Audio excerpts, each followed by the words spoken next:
Sometimes the truth hurts, and it really hurts to watch the Senate Minority Leader Mitch McConnell, who's taking brain freezes to a whole new level. And no, I'm not talking about too much ice cream. So this happened when McConnell was in Kentucky, talking to reporters about some boring stuff that no one really cares about, before suddenly stopping mid-sentence and staring blankly into space. What are my thoughts about what? Running for re-election in 2026. That's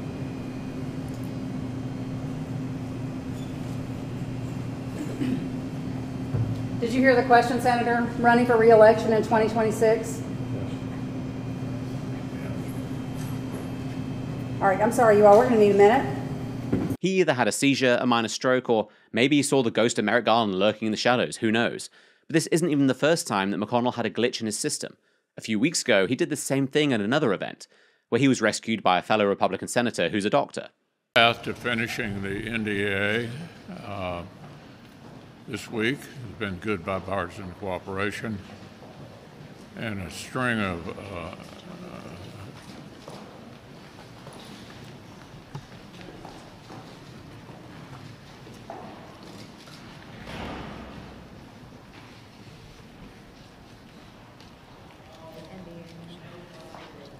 And of course the media was all over this story, with headlines like McConnell freezes up a second time while addressing reporters, Senator Mitch McConnell appears to freeze again at a Kentucky event, and why Mitch McConnell's second freeze is more concerning than the first, from the ever-concerned MSNBC.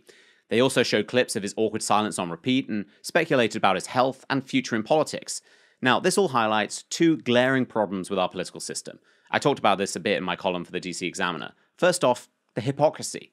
You see, both Democrats and Republicans are calling for McConnell to retire, but for vastly different reasons. Some because they hate him, some because they feel sorry for him, and the rest because they're worried he can't do his job.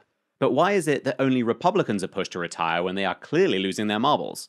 What about the Democrats who are also way past their prime, like Dianne Feinstein, who's 90 years old and can barely remember her own name? She's so old, she's decomposing in front of us. Or John Fetterman, who is so incoherent, he makes AOC sound like Shakespeare. Or Joe Biden, who's never met a child he hasn't sniffed and is so confused he's calling his Secretary of Transportation Pete Booty Juice. And now it is my great honor to introduce the President of the United States, President Joe Biden.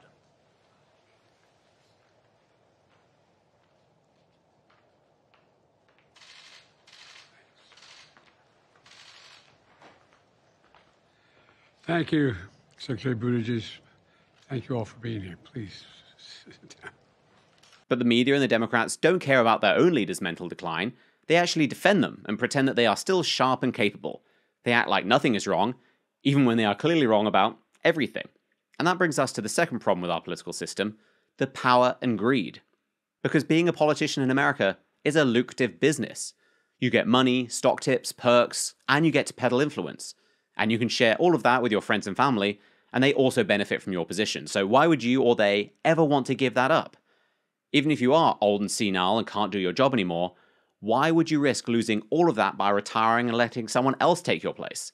Someone who might not be as loyal or as corrupt as you are. That's why politicians almost never retire voluntarily. They used to cling to power until they died or were forced out by scandal or defeat, and these days scandals won't even stop them, and losing an election is becoming just a mere speed bump. They don't care about serving the people or doing what's right. They only care about serving themselves and their wallets. And that's why we are stuck with a bunch of old fossils who can't solve any problems, but only create more of them. They get richer, while a lot of us get poorer. We can only hope that one day they will wake up and realize how much damage they're doing to our country. But I'm not going to be holding my breath.